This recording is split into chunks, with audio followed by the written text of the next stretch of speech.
and C3. So C1 now is basically of 100 μF, and C2 is 104, and C3 is 224. So go ahead in your components and find these three capacitors and solder them in the right place.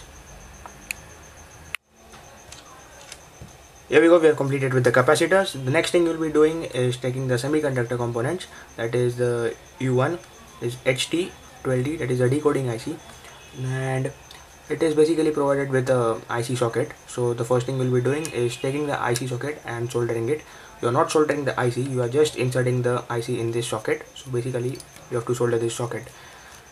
So the next thing is U2 L298N. This IC shall go over here. It is basically a 15 pin IC, so make sure you insert them correctly. And U3 7805 goes over here in a particular way. I'll show you after soldering this. And the next thing is D1 to D8. We have 8 diodes and the value is IN4007. So this is the place where all the 8 diodes go, and you can see over here a slight line. This is the cathode part of the diode. This is basically diode, and as you can see, this gray covering is the cathode, and make sure you solder them correctly. I have completed with all the semiconductor components. Now the next thing remaining on your receiver PCB is the connection for the battery and a motor, your 8-way DIP switch which comes over here, jumpers are basically just single strand wires, and your RF module. Now there is a unique way of soldering your RF module over here. Now we have this 3-pin RF module. Now one of these 3 pins is 5 volt, the second one is data, and the third one is for ground. Now bring in your yellow sheet, and this is the schematic of the receiver module.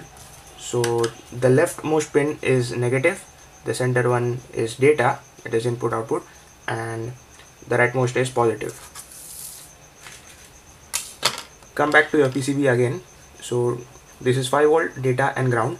So this thing shall go in like this. So go ahead and solder this. Here we go, we have successfully completed with the soldering of the receiver. It hardly took me half an hour. And make sure all these spots are shiny. If they are not, it might be a dry solder, so you may need to resolder them. Make sure your RF module is soldered in the correct position or the correct way. Make sure these ICs are not shaking. So here we go, basically we have completed with the receiver. Now repeat the same procedure on the transmitter. So let's go ahead and start with the transmitter. Here we go, your transmitter looks something like this. Turn on battery connection and the RF module. This white wire is an antenna. Now let's come to your receiver and I'll show you how to connect your motors. So here we go, I have fixed the receiver on the board. I have fixed it basically in a plastic case, and I have added a switch between the positive terminal and the receiver. I have also added a connector strip for better connections, and this is a 12 volt 1.2 ampere hour battery. So as you can see, we are having 3 connections over here. One is for battery, the second is for left channel, and third is for right channel.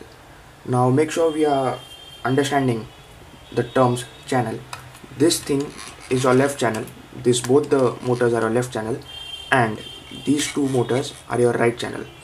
So what basically you're doing is unifying the wires of these 2 motors, terming them as left channel and connecting it in one of these 2 terminals. Same goes with the right channel. So one of them is a left terminal and the other one is a right terminal.